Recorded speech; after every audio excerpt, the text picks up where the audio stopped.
Good evening, everyone, and welcome to the 2020 Lenhardt Lecture. My name is Gilbert Vicario, Seelig Family Chief Curator at Phoenix Art Museum. I'm thrilled to welcome two internationally renowned artists, Teresita Fernández and Amalia Mesa-Bain, in the first ever intergenerational conversational format for tonight's Lenhardt Lecture. Before we begin, though, I would like to acknowledge the generosity and foresight of Don and David Lenhardt and their Contemporary Art Initiative for sponsoring this annual event. Don and David are committed to art as a vehicle for social change and education, and we are incredibly indebted to their philanthropy, which elevates the arts for everyone in Phoenix. Our conversation tonight coincides with Teresita Fernández's mid-career survey, Teresita Fernández Elemental, co-curated by Franklin Sermons, director of Perez Art Museum in Miami, and Amada Cruz, former director of Phoenix Art Museum, and now in Seattle Art Museum. It is currently on view in Phoenix through January 3rd, 2021. This exhibition is also accompanied by a fully illustrated publication that is available for purchase from our museum shop or online. Now, a brief introduction on our two speakers. Considered one of the most innovative artists of her generation, Teresita Fernández is best known for her immersive installations and sculptures and her monumental public art commissions. Fernández is a recipient of a John D. and Catherine T. MacArthur Foundation Genius Grant. She has served as a presidential appointee to the U.S. Commission of Fine Arts and has partnered with the Ford Foundation in creating the U.S. Latinx Arts Futures Symposium. Amalia Mesa-Bain is an artist, cultural critic, and a leader in the field of community arts. Her artworks, primarily interpretations of traditional Chicano altars, resonate both in contemporary formal terms and in their ties to the Chicano community and its history. Mesa-Bain is also a recipient of a John D. and Catherine T. MacArthur Foundation Genius Grant. She is Professor Emerita in the Visual and Public Art Department at California State University at Monterey Bay. Now, please join me in welcoming Teresita Fernández and Amalia Mesa-Bain. Hello. Thank you, Gilbert. It is such an honor to be here with you today, Amalia, and I wanted to thank you for doing this tonight. There are lots of lectures on my work online, including one about the show Elemental, but this is really special, and it's a joy to speak to Amalia, not just because she is a friend, but because it's an incredible honor to share space with somebody that has really been foundational for even the kind of career that I have, and for the kind of conversation that we can have tonight is really built on the foundation created by people like Amalia and many other women of color of her generation. So thank you, Amalia. You're welcome, Teresita. It's a joy for me to be here. We met indirectly through the MacArthurs, but I had followed your work and you had followed mine. So I think we have found many resonancies in how we work and what is important to us. So today is a good time for us to have a conversation about that. And I'd like to start with asking you about your work.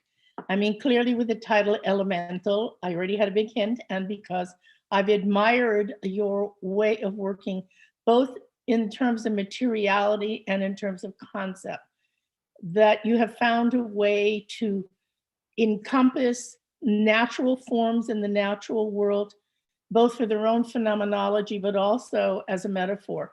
So I wonder if you could talk about how these forces of nature and these elemental aspects are part of your creative process and the work that you do. Yeah, so it's interesting because I do sometimes use materials metaphorically. That's one component, but for me, it's about much more than that. And materials are really haunted. You know, they have their own history. So in the past, I've used gold, charcoal, glass, pyrite, malachite, iron ore, lots of materials. And these materials are literally parts of places. They're often subterraneously mined and physically extracted from particular places. And in that sense, they're very much facts as part of a real landscape. So when I create a new image using raw materials, it becomes simultaneously the landscape that it came from as a material, but also the secondary image that's created, almost like a kind of stacked landscape, and this idea that you're always in more than one place simultaneously. So from a conceptual point of view, there's a kind of material intelligence that's really crucial to my work. For example, say like a very sculptural smoky wall drawing of a landscape that's made from charcoal, which is basically burned wood that used to be a tree. It's literally part of a real burned landscape being used to make an image of another burned landscape in the museum space. Same thing with the fired clay pieces that are depicting a nocturnal burning landscape. And so there's this kind of self-referential, cyclical material and conceptual strategy that the work is employing, that I'm employing in making the work. And sometimes, like everything that can't be grown, that's neither plant nor animal, is essentially a mineral or made from minerals. So these raw materials that we take often out of the ground are connected to place, but they're also connected to myths and to dreaming and to imagining. And I really love this notion of the elemental as plant, animal, or mineral, and the implied role then that a sculptor is someone who kind of summons and invents images, out of the very substance of the world. And the thing that I learned as a sculptor early on is that everything in the world comes from the landscape, that the materials are just extracted from the earth and that they're transferable and mutable. As a young student, I remember the first time that I was in Europe in my early 20s. And I remember being sort of fascinated with, all of the Baroque gold. And at one point it hit me that this was all indigenous gold from what we now call South America. And so there's this sense that materials have their own inherent history that may or may not be visible. So I always say that landscape and materials too are sometimes more about what you don't see than what you do see. So the practice that I've developed around landscape and materiality is conceptual, but it's also has a lot of references to cultural and historical information and research and colonial and post-colonial constructions of spatial power. I'm creating these conceptual landscapes with the raw materials from real landscapes, and these things are often all fused. And I think that this way of looking at place requires that what we often conveniently think of or call geography not be fixed and unchanging, but rather that we accept and acknowledge that we're responsible for rethinking and producing space and its meaning, and that in fact we have to work very, very hard at truly understanding where we are. The idea of place is an entirely social construct, almost always attached to narratives of power and dominance. It's why people with no claim to land are often thought of as being without history as well. And so we're often complicit in making concealment happen just as much as we are able to reveal hidden narratives when we scratch the surface. So landscape is this way of having a larger conversation about power and ownership and identity and belonging and the question of who has access and agency. And I'm interested in this in creating works that place viewers and myself as well in this constant exercise to figure out who we are in relation to one another by figuring out where we are. And so materials are a vehicle to uncover these less visible histories of people and places. And I know that this sense of materials being haunted is also very present in your work. You often gather many objects, for your installations, your incredible installations, to speak to that sacred and that mystical sensibility of locating oneself in the world.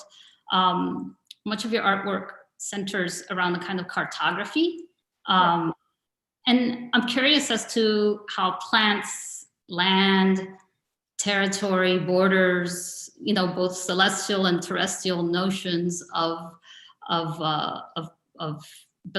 personal mapping of the world. How do you choose objects? How does this practice serve to sort of counter the violence of erasure, especially at a time where anti-immigrant and anti-Latinx sentiment, persists so ardently? It's so amazing when I'm listening to you talking about geography and placemaking and landscape. We have so much synergy in the ideas that we share. I came, of course, in a long time before your work, and I came up in a time in the first generation of Chicanos in a political movement, so that much of my early work in taking a role in making altars and developing the ofrendas was really a collective one. So almost from the inception of my work, the role of the sacred was something I almost inherited, partly because in my family there were people in those roles, and also because the movement itself required people to take certain roles. So my early role was in that way. So the objects that I selected often were given to me. We worked collectively, people placed things on the ofrendas. And then in time, I explored my own idea of the spatialization of the sacred. And I began to look at yard shrines, which we call capillas or little chapels, descansos, which are the road shrines when people die at a certain place. And I began to look at not just the interior space that ofrendas take part in, or the sacred remembrance of people, but I started looking at how outside space is used. And that led me to the many activities around questioning the border and the landscape of the colonial imposition. The Chicano saying is always, we did not cross the border crossed us. So we were internal colonials in a way that made us look for a kind of sacred geography, aslan, concepts like that. So the cartography that I engaged in at the beginning began to change over the years, and we're talking about 50 years of work. So from home altars and Days of the Dead, I moved into landscapes and gardens that were artificial, but in some ways also like you borrowing from materiality that was anchored in a colonial conquest. So I did pieces in the run up to the quincentennial. The Decade Show, when I did the first Borders piece, is part of that recognition of the historical loss of land. Then when the sesquicentennial came in 1998, which was a celebration of the annexation of Mexico's Northern Empire, many of which our families were part of that territory, that kicked off the private landscape public territories pieces, all of which were in a way what I call a geography of memory. So the idea that land and territory and borders are both part of a lost history, but a history of loss. So I've always said we don't suffer from an absence of memory, we suffer from a memory of absence of all that's been lost. So those kinds of interests took me even further into the areas of World's Fairs. And that took me into cabinets of curiosity, Wunderkammers.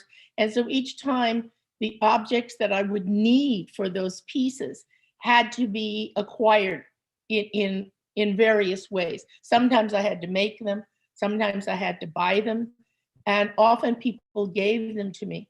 And it's so funny when you're talking about land and where we are and what anchors us and what doesn't anchor us, I always go back to Soja. And Edward Soja always said that no place is empty when we reach it. It has the ghosts of those who came before. So this idea of what you were talking about in your work as the haunting in materials that you use that are extracted from the earth and extracted in a time of tremendous colonial violence. And we know that. I mean, the laws that came in after the annexation in 1848 to protect the wealth of white Anglos were first around not just land itself, but the mines, silver mines, gold mines, who could own them, foreign miners tax, so even native people who owned the land and worked the mines lost it. So all of these things have made roads for me, a sort of journey. And I feel I'm still on that journey, that I continue to learn, not just about history, but about our place in it. And I always go back to the spiritual because it is a space of energy. I always go back to the collective because I grew up in it, in a family. I came of age of it in the Chicano movement, and I still reside in it in terms of people like yourself and the younger generation of Latinx. So I feel as though the work we're talking about, that's a space between us and between these generations, has common spaces, common spaces of intervention, of examination, of inquiry, common spaces that have to do with our endless struggle to have the rights that others have, whether that's the right to a home or land or education. We are in the same battleground, although I have to say it takes its toll over time. So anyway, that's our next question, I think. Yeah, I mean, I think that it's, well, I mean, first of all, yeah, erasure is always a deliberate act, but, and we can talk about that, forever, but, there's something else so important that I think is so crucial for any younger artist listening to us today to listen to, which is that there is a kind of sacred intimacy that is untouchable, that has not been, and I often think of it as knowing something that you don't realize you know. Exactly. And Baldwin talks about this too. If you've ever listened to Baldwin talk, his very famous speech that's online for anybody who wants to listen to it on the artist struggle. And he talks about this, about how you feel, how artists, in the Baldwinian sense, artists, poets, writers, you're born with this sense of not fitting in, of knowing something, and you think you're like the weirdo that is this anomaly, and there's this thing inside of you where you know something, you just don't know what to call it. You don't know the shape to give it or the form to give it, because it's something bigger than you as well. And it's a very powerful thing, especially when it's given an outlet. But this is, I think, like a lot of what we're talking about is deeply rooted in the intimacy of being both an art maker, as well as, a human being in the world witnessing other things. And I'm curious about how you see that sense of, like, for lack of a better word, artists being almost caretakers of a kind of knowledge that is there, but that we may not always have a visible way of pointing to it. Well, I think because I came up in a generation in which even the role of the artist was a questionable one, because we didn't have access to the understanding of that in terms of the larger society. So I remember when we first started, we called ourselves cultural workers. So we saw ourselves aligned with other laborers, other workers. And so our job from the beginning was not just a way to make that accessible for others. So the phenomenon of education or knowledge bearers, all of that was built in at the beginning. And I think it made life for me as an artist much easier. It didn't fit anything I'd ever learned in school. It didn't fit anything I thought would be, but it was there. And I had the comfort of being with so many other people who had that same process. We're beginning to talk about this idea of activism and scholarship. So I wonder if it's it's okay for me to really ask you that very specific question. I know that we both share a certain sense of our role as artists and activists, but I wonder how that role came into being for you, and how did it shape what you're thinking about now in terms of major issues facing the Latinx community? Mhm. Well, I mean, I have a longer answer about activism, but I think the personal narrative of how I sort of woke up to that is that I got to a point in my career where I was being sort of rewarded for not talking about it. And that I was well aware that as the sort of more visibility or quote unquote outward success, I managed to acquire, the less Latinx I was seen as. And this started to bother me because, of course, you know, it's very problematic to have to choose between performing identity for somebody and feeling the wholeness of what's being perceived as excellent from the outside. So, you know, I can speak from personal experience as to how all of this came to light for me. You know, even the term Latinx, which people love to talk about, you know, for hours and hours, when in fact we should actually be talking about everything around the term, maybe everything except the term.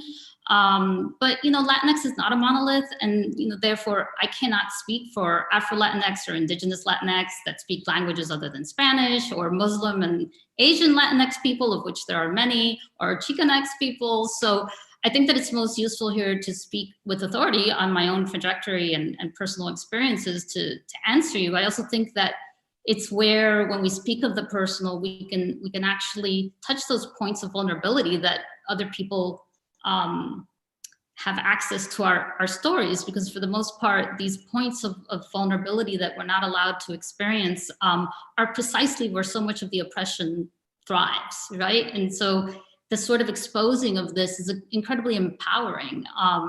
So, you know, in terms of the word Latinx, you know, language changes. That's the nature of language. It's invented. Latinx as a word is sort of, I think, best thought of as a project and a strategy that needs constant hypervigilance and redefining as a kind of active word. It sort of means nothing if we're not centering it also around race, class, and gender. And, you know, otherwise we're simply sort of reproducing all the mechanisms that enable white supremacy and anti-Black racism to thrive. And so I'm aware of all of these things because,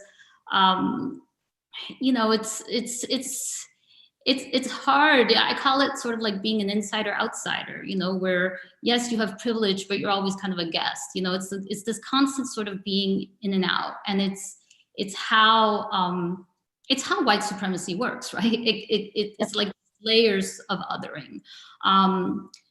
In terms of, you know, being an artist, you know, what I've experienced is that people in the art world sort of had a hard time perceiving an individual as both excellent, whatever that means, and Latinx. So while I'm outspoken about my Latinx identity as a conceptual artist, I also, you know, have no idea what even constitutes Latinx art, which is a label that's also problematic, and it tends to be full of preconceived cliches that have absolutely nothing to do with my work. There are virtually no models for being a successful US Latinx contemporary artist who's conceptually rigorous and visible and not dead. You know, this is a very important, and not dead. You know, and here I like to point to Felix Gonzalez Torres, who was a dear friend and who, after his death, has been completely whitewashed as just sort of like a gay white man. You know, Felix didn't arrive to this country until he was an adult. He went to art school in Puerto Rico. He was a brown man with a thick accent. It is only after his death that narrative has changed. I like to point to Ana Mendieta, who, you know, arrived in this country around the same age as Rothko, but somehow never manages to be thought of as American. We don't think of Rothko as a Russian artist. We think of him as an American artist. And so there are all these sort of very tricky in and out. It's sort of not for Latinx in general, of sort of like not Black enough, not white enough, not American enough, not foreign enough, because you're also excluded from like Latin American context. And this sense of always sort of being a foreigner, everywhere, but also moving between all of these different kinds of othering. So the constant need to kind of have to choose, right, between one's artistic integrity and who you really are and sort of represented identity for other people, coupled with the lack of examples of Latinx artists in the mainstream, it really points to larger issues of institutional racism and whitewashing and inequities in our museums and in our art history narratives, especially when it comes to museum acquisitions and headlining exhibitions. There's a consistent, glaring, measurable omission of Latinx artists. And I think that, it's part of having real power means not staying neutral or silent about my identity when my work receives attention for being quote unquote complex and idea-based. So, identity and even Latinidad is not a neat package, but I know that there's great power in those liminal spaces.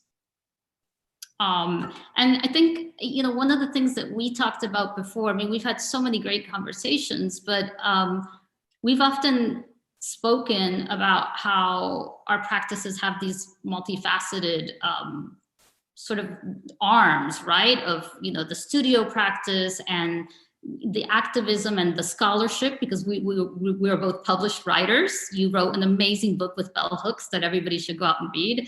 But that it operates, you have a PhD, you have MacArthur, it operates in this very integrated, holistic way, I think, in both our careers.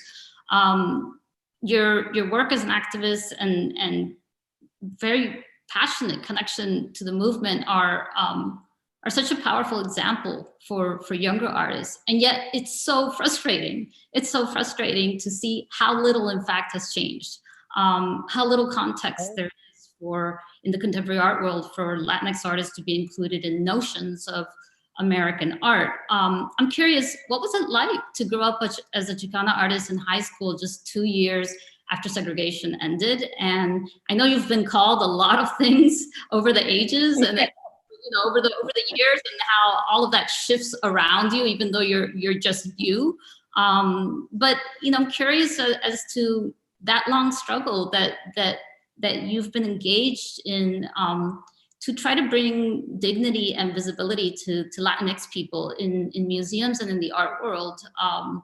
And what has it taught you that can be useful to younger artists at this moment, a lot of whom I hope are listening tonight, this moment that's fraught with so much injustice and these recurring omissions? Well, it's so interesting because we actually officially met when I came to see your piece at the garden, the public art piece in the garden. And we had this very intense conversation. I forget, it was that Italian food store. I can't remember the name of it. That's it. And we ended up talking back and forth over the intense sense of frustration of having been through so many generations of it. And, I used to call myself a pit bull, a Chicana pit bull.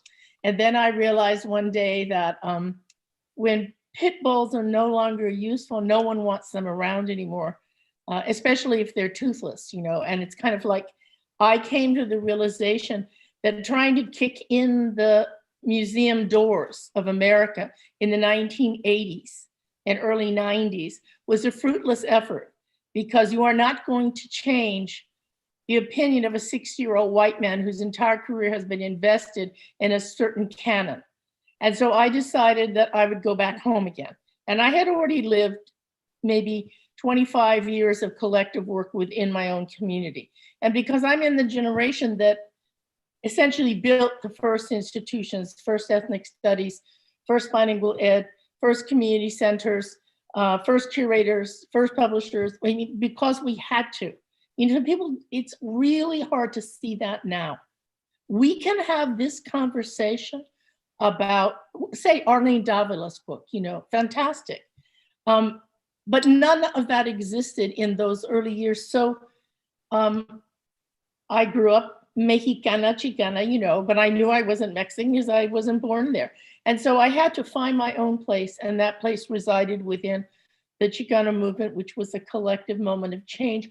But it also became a context because, ironically, in the beginning, we believed that the work we were doing was anti-elite. So we didn't want the museums to respond to us. We wanted to construct our own system apart from that.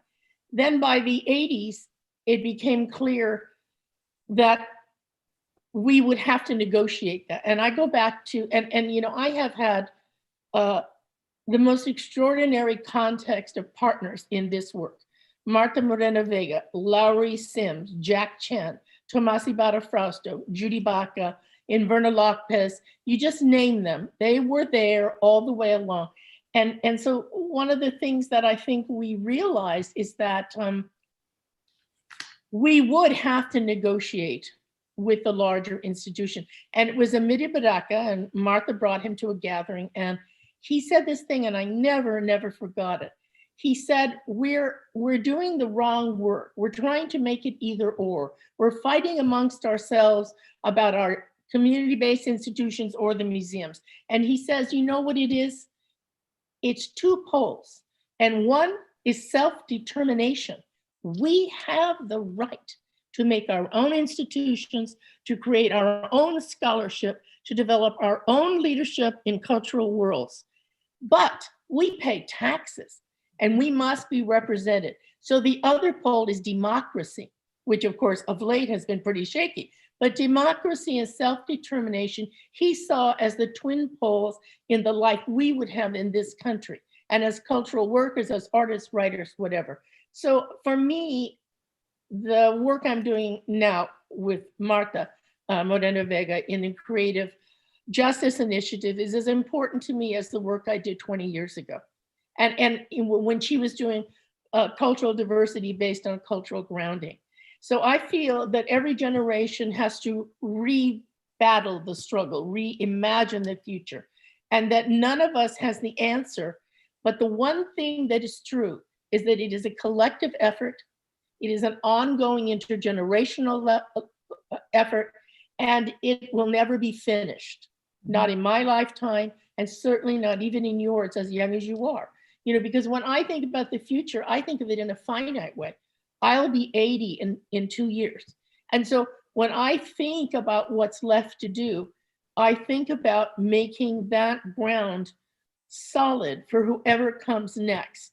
I often refer to the work we're doing as a kind of relay race. My husband, Richard Baines, he loves to watch track and field. So I watch it with him, and I always pay attention to the relay race. Whoever hands that baton to the one behind them that will go next has to be sure the hand is open and the baton is right in the middle. And that's what we do. We have to be sure that what we're writing, what we're saying, what we're making, what we're building will fit in the hand of the one who comes after us. And you're like that for me. You know, you're like the next, and you will have another next, because that's how it works. So I say sometimes, you know, I go back to Walter Benjamin because I love him so much. And he always said that essentially the ancestors knew we were coming, and we have a debt to them that cannot be settled cheaply. So whether it's my grandmother or my great-grandfather, whoever it may be, for me, it's people like Emma Tenayuca, Luisa Moreno.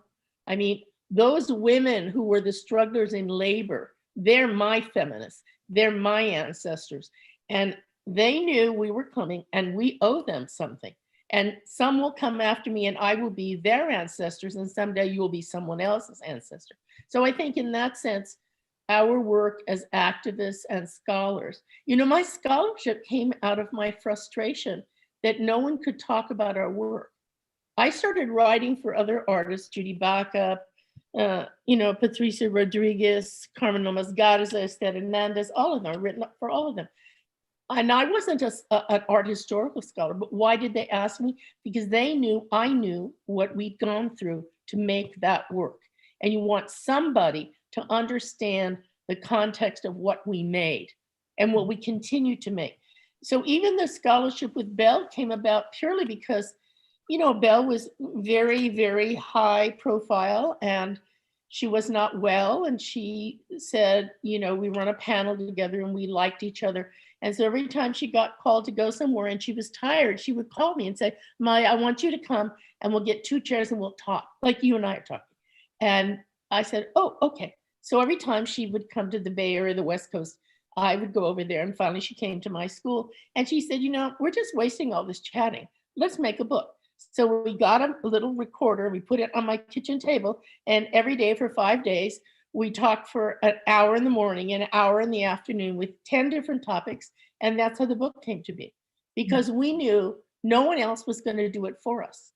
And that the Black-Brown synergy that was part of our relationship was essential. And this was back in 2006 originally, and then it was reprinted.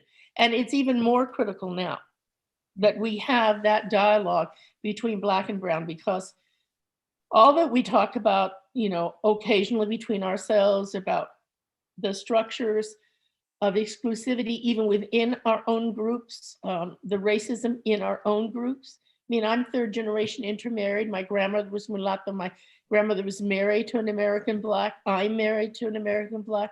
It's like all of that.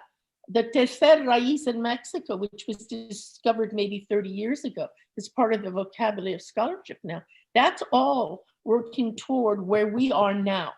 And I think it's our responsibility to be as supportive as we can of Black Lives Matters and to try to also support the Blackness in our own communities, because so often we have not.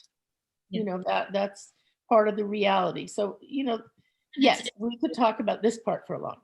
Very clear that the whole project of mestizaje, or of all the in-between categories, exist in this binary of Black and white, which is so sort of like central to how everyone is imagined, especially in the United States. What it means is that everybody in between isn't sort of enough of anything, but it's also very harmful because everybody in between is also kind of prompted and rewarded and used for, enforcing a kind of anti-Blackness that's so central to white supremacy. And so it is really crucial for us to see ourselves and to see one another in how white supremacy, oppresses everybody in between, but really with the ultimate goal and the ultimate strategy always being, anti-Blackness as the ultimate premise. And so I think the more we talk about these things, the more important it is. When you were talking about, breaking down the museum door, I think we have a very different sense. I think that your generation had a much healthier sense of community. Unfortunately, I think for my generation and for, the people in between us in age, I think it's very hard to find one another in community as Latinx people, in part because we have no institutions that do, for example, like what the Studio Museum has so brilliantly done for Black artists in the United States and the world under the incredible leadership of Selma Golden. And so we don't really have leaders with power and visibility like that, or institutions. And so oftentimes we don't know one another. We don't know Latinx scholars. We don't know, people writing about things that may be what we're interested in our work. There's so much invisibility deeply sort of ingrained in the entire project of siloing all of these different groups and often pitting them against one another, which, as we know, is the oldest strategy in the book. Yes. And it's great that you mentioned Arlene's book, which I'm gonna just plug here. Everybody should get it. Arlene Davila's book. It's called Latinx Art, Artists, Markets, and Politics, and really it's the first book of its kind, because the way erasure works and the way we think all of these things are connected is that we don't see ourselves anywhere. And so, you know, her book is really like a kind of historic baseline of like contemporary Latinx artists. And it's really revealing. When you were saying that about knocking down the doors and all that, and you know, not wanting to be part of the mainstream, I kept thinking of, you know, this line that I read when Breonna Taylor was murdered, and it was, the system that murdered Breonna Taylor will never punish itself and will never fix itself. And after I read that, I kept thinking to myself, yes, that's right, but aren't cultural institutions the same exact system, right? And so we can transpose that, the understanding that the same system that creates that is also the system that creates the cultural institutions that are built on these same systems and ideas. And so it does seem essential to redefine it somehow, or to demolish it and start from scratch. And these are questions that are very central right now in the minds of so many of us, that I think that it's a conversation that everyone should be having. And it is no longer this conversation about charity or diversity or let's invite, you know, this or that. It is actually a question of survival. I think that the cultural institutions, you know, that will survive are the ones that, you know, are understanding that this has to be a deliberate project, and that cultural institutions will become irrelevant and a monument to the past, like all these toppling monuments. I say this out loud because I also want there to be archival footage of 2020 of how many of us, generation after generation, you, me, here together, and so many other people, were saying this decades, and for decades and decades, you know, before anybody did something about that. And, you know, look, Latinx people in this country are young. Most American citizens right now under the age of 18 identify as Latinx. This means that every 30 seconds, a young Latinx person in this country turns 18 and of voting age. And this is a huge threat to all the systems built on white supremacy. We're quickly headed into the first time in this country that people of color will be the voting majority. And this is new. This has never happened before in this country.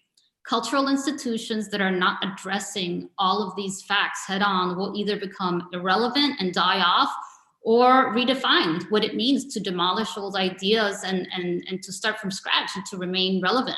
And I think I like to liken it to, like, this isn't about charity. Like, maybe that was the old conversation of like, let's be inclusive of other communities. That is not the problem here. I always like to, like, the analogy that I think works best when I have this conversation with museum people and cultural institution people is that it's sort of like your portfolio, or like biodiversity in the jungle, you know? It's a matter of survival. Like, you would never think of not diversifying your portfolio, because the health of the survival of your portfolio hinges on that strategy, you know, that understanding that your survival is built into sharing power and space and actually opening things up. And I kind of want to say also that I think we can't put all of our energy into the mainstream institutions trying to make them relevant or engage them in this survival. I think we can't stop looking at our community-based organizations, that self-determination model, because in truth of fact, they are closer to the issues that affect our community. So as art makers and sort of cultural workers, we're always trying to find a way that what we do seems relevant to the larger life of our own communities. And the pandemic has really brought to the surface the tremendous inequities, which we've always known were there, but they're so glaring now. And so when we talk about survival now, we're just talking about people trying not to die. And so I see some of our organizations, I know the Galeria de la Raza in San Francisco, which was always my home base, we're starting to think of ourselves as first responders, because what we do is on the ground work with community. When they were doing the census, we were trying to help people understand the form, translate the form, even during the pandemic, trying to get people to be tested. So art institutions within the community are also home spaces that allow people to get to information they need. So I think as long as we're pushing out toward a stronger presence, we have to always keep track of where our home places are, because to me, they're like the canary in the mine. If they survive, we survive. If they don't, it brings into question how we can keep producing art and culture, because many artists begin in these small community galleries and organizations. They're almost like incubators, and they need to be there for people to reach a place in which they can be seen by a broader public. But I always feel like it's a kind of connectedness that for me personally, I never want to lose, because I feel like through my community-based organizations, whether it's the Galeria de la Raza or the Mexican Fine Arts in Chicago or Social Public Art Resource Center in LA or Caribbean Cultural Center in New York, I want to know how they're doing, what they're doing. So our Creative Justice Initiative is really looking at taking the pulse of those organizations now, finding out how the work we do as creatives brings justice to our community and what it is we need to be doing at a larger level. We have more hope now because the administration is changing, but that doesn't mean that it will miraculously improve for us. So I think that as artists, and at times this is true for me, art is simply a vehicle because community is really my goal. It's not always that way, but a large part of the time it is. And so I never want to lose sight of the broader picture of the health of our community. And within that, the institutions that serve it and the institutions that should serve it because they take our tax money. You know, we went through that whole 80s and 90s period where they invited us in and basically they were there to steal our Rolodexes. This was before computer, you know, like listservs. No, it was a Rolodex, and they wanted it because they wanted to know where they could find new audiences and where they might also get some federal grants to serve those new audiences. So I think we always need to look at where is the money going in, who is giving it and where's it going, and why are they getting it when our own institutions are not? So I think it's like a two-way street. We have to watch both ends of that street. And, you know, it's your future even more than mine, because as I say, we had thought we might talk about the future. And I was thinking to myself, how much do I have left of a future? And I like to think that I have maybe another 15 years. So then I break it down and try to figure out what can you accomplish in 15 years. Now you have at least a good, what do you think, 35, 40? Oh gosh, I don't know, whatever. Oh, you're too young to start counting yet, that's why. Anyway, I will stop because I know we want to be sure we get in the last of our questions. Yes, unfortunately, we're going to have to stop the conversation there. This has been absolutely fascinating. But we do have some questions that we want to pose to both you, Amalia, and Teresita, which I think dovetail nicely with the conversation you guys have started off the segment with. So the first question is from Sarah at the Center for the Study of Religion and Conflict at ASU. And she says, I imagine a lot of your work ebbs and flows with controversy as shaped by shifting political and social polarization. How do you negotiate reframed interpretations of your work? Who are we talking to? Either one, whoever wants to jump in. I shall let Teresita. I mean, honestly, I ignore some of them, most of them. I mean, that's one strategy, right? Is that I'm very protective of really being very hands-on and very controlling about the context around my work. One example is like, I always talk about how I'm making the artwork, but there's also another thing that I'm always doing, which is this underlying social structure. There's the physical structure, which is the artwork, and then there's this underlying social structure that I'm also building. Sometimes it's invisible to the public. It's often built on relationships, it's built on programming around the works. Right now I have a show up at Lehman Maupin that's all about the Caribbean, and I created a whole online visual essay that's full of 2 years of my research and a network of scholars and people and resources that anybody can just go on there and take. And so I personally am very adamant about thinking that the artwork is not just the object that's hanging in the space in the museum. The object is everything that you create around it. And that if you lose agency over that, I mean, people can try to reframe it any way you want, but you know, a lot of it is sort of like an insisting on the archival visibility. So I wanted to do this conversation tonight with Amalia because I want this to exist. I want this conversation to exist. I want it to be a reference point. And as Amalia is, I'm also really well aware that whatever I'm doing, you know, the fruits of this are things that happen when I'm long gone, you know, especially the archival project. It's really about a continuum and understanding that you're just one point on that continuum. So creating the context around the work by our faces saying what we mean in our words, by publishing books, by not letting other people, you know, frame our work, by being very careful about who we ask to write about our work or learning how to write about our own work is really important. Amalia, what about you with the content? Well, I think in some ways, I wrote the essay Domesticana, which is in pretty wide circulation. It's in several books.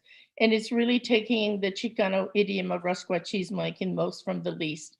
And it's turning it into a kind of feminist discourse on the container of patriarchy within the Latino world and how you break that open, and where we borrowed from domestic arts, domestic practices, but we became political in doing that. So for me, it's like I've been through enough years of people trying to reframe what I think or what I do. And that's why I write, and that's why I lecture, and that's why I engage in activism. Mm-hmm. There can be no mistake about what I mean. And if they don't agree, that's fine. But I think at this point in my career, it would be hard put to find anybody who tried to put words in my mouth or try to reframe my work. It stands for what it is because I've been doing it for 50 years. And because I feel very strongly that my generation has had the honor and privilege of being cared for by the new generations. I started a project at the Galeria de la Raza in the early 90s called Regeneration. It's when I came back from kicking doors and felt like really exhausted and decided to go home. And I made up my mind, okay, can't change the old white guys. Okay, let's build a new generation of Latinos and Chicanos who want to go there and change it. Gilbert Vicario, our host tonight, was a member of Regeneration. There are members of Regeneration all over the country. And that was really about almost 30 years ago, about 25 years ago. And I followed the careers of at least 20 of these young people. And we gave them lessons, as it were. We made committees on curating, on writing, on artwork, building galleries. All the comadres came together to help me, Baca and Esther Hernandez and Carmen, and all of them came. And then as the years passed, they took over the Galeria. They became staff there. They created their own exhibitions, and then they went out into the world. So my lesson that I learned then was that if you invest in the new generation, they will remember you. So I feel like even if someone was to come along now to try to reframe my work, the younger people I know would set the record straight because they already know. Right. So anyway, I'll stop there because we might have one more question. One more question, and I mean, this is a shame that we only have an hour. This is a question from Carmen in New York. You both speak so beautifully, incisively on the frustrating cyclicalness of conversations around diversity and equity. How can we make sure this moment is different? Mm. You know, one of the things that I was gonna say, and I so admire the way you talk about community. I will also say that, you know, I don't think we have the same sense of community right now. I don't think that No. organizing really exists that way right now. I think that something happened in between you doing it where I also think that my generation and younger artists, there's a kind of audacity, I think, that's built on not having to choose an either or, like not having to choose grassroots community or mainstream high-end. Like, I kind of want both, right? I want community, Yes. and I want museums to do their job, right? And so the problem, and I'm going to speak to this because, again, this is a place also where when we expose our own sort of like things that we don't like to talk about, it's very revelatory. But you and I, we both have MacArthur's. We both, you know, have published. We're both, you know, people who exist in the world as having agency and visibility, but neither one of us has been in a Whitney biennial, for example. I've never been in a biennial anywhere in the world. You know, it's like, these are the little things. And I want to also stress the responsibility that museums have in the kinds of collections that they put together. It's not a pass. It doesn't mean that, you know, people of color should be organizing on the side and the museums don't have to do anything. I actually think what's different about this moment is that something's gonna have to change. And, you know, it's you know, when Latinx children or aspiring young artists go to museums, they do not see any versions of themselves anywhere. They can't even imagine being there. I mean, I didn't go into a museum. There were no museums in Miami when I was growing up. Not one. There was a tiny, like, you know, 3-room one connected to the University of Miami, but I didn't grow up going to museums. And I didn't go to museums until I was in college, and until the first time I went to college and you know, came to New York, and when I was in my early 20s and went to Europe. And so this is important because by revealing these facts, it means that we have to forge alternative trajectories, and that, yes, we have this internal responsibility to maintain our continuum and this tradition, right? That's based on passing that baton, but also that the museums and the cultural institutions that are not paying attention to this will simply not survive. They will become irrelevant to, you know, telling the story of American art. And it's really that simple. It isn't about sharing power. Power is never shared. Power is always taken. You know, historically. Never freely given, must be taken, always. And so I think it's more of a demand. I really don't think that it's a request or a suggestion. It's a demand, and it's a demand that I think is very generous, because what it implies is that we're pointing out that our survival hinges on this kind of mutual understanding of what it's going to take for cultural institutions, both community-based as well as big museums, to survive and to be relevant. You know, and I think it also hinges on political agency in terms of leadership. My Dolores Del Rio piece was collected by the Smithsonian Museum, now in the Museum of American Art, in 1995. And it was a result of a report done by the Hispanic Caucus on the Smithsonian. It was called Willful Neglect. It was spurred on by the maltreatment of a very dear friend of mine, Alicia Gonzalez, who was a top-notch anthropologist in the Smithsonian and was overlooked many, many times. And eventually, through her friendship with people on the Hill, they decided to find out what was going on. And after a very deep investigation of the Smithsonian, they found out it had been going on for years. And the resulting report, Willful Neglect, spurred on the Smithsonian to put together a task force to identify, under, I think, Andrew Connor, and I'm trying to remember the other curator, artworks that could be acquired. So Pepón Osorio, Carmen Lomas Garza, myself, I mean, there's probably 100 that were acquired at that moment because they were forced to. And so, you know, that whole thing we just talked about. Power is never freely given, it must always be taken. Right now, we're on the verge of the vote for the Latino Museum at the Hill, the National Museum. So it means that every step of the way, we need leadership at all kinds of level. At the level of artists, of cultural workers, curators, museum directors, and political figures who can control budgets, who can put pressure on people. I mean, it would be nice if we could talk it through and have all these panels on equity and, you know, but I did that, and I know that's like a court jester's act. You know, they want you there and they'll even pay for it. And then after you leave, absolutely nothing changes. So you need the glove and you need the hammer. You've got to have both or nothing will change. So, you know. I would add to your list of, you know, the lack of leadership in journalism, museum directors, curators.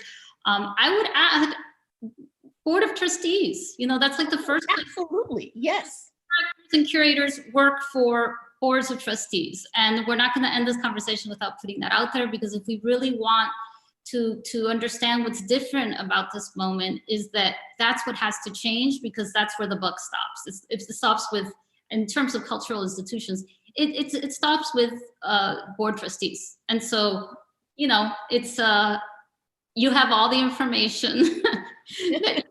No, it's yeah, like, go do your work.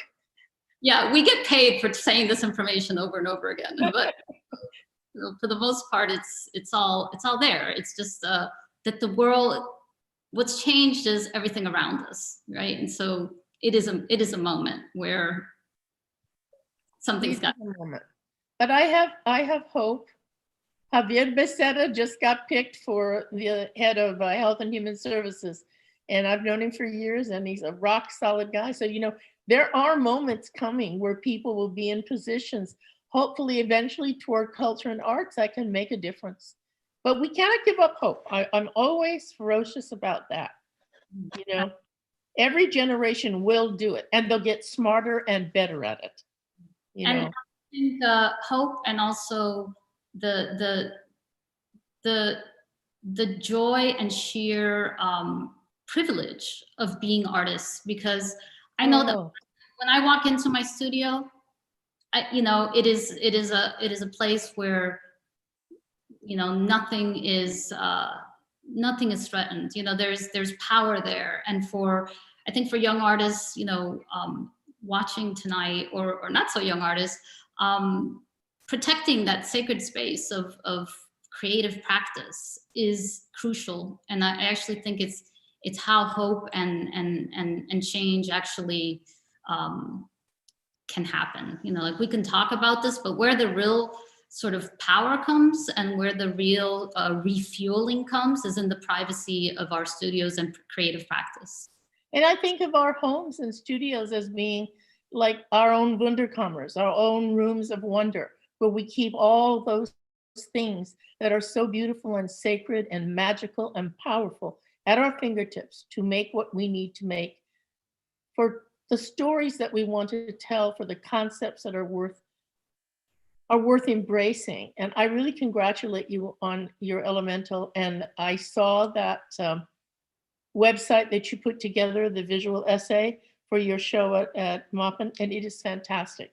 And if there's anybody that wants to know about scholarship, really rigorous, very au courant scholarship in the field of colonial Caribbean studies, that is it. It's really fantastic. I enjoyed it immensely. I'm not even through yet.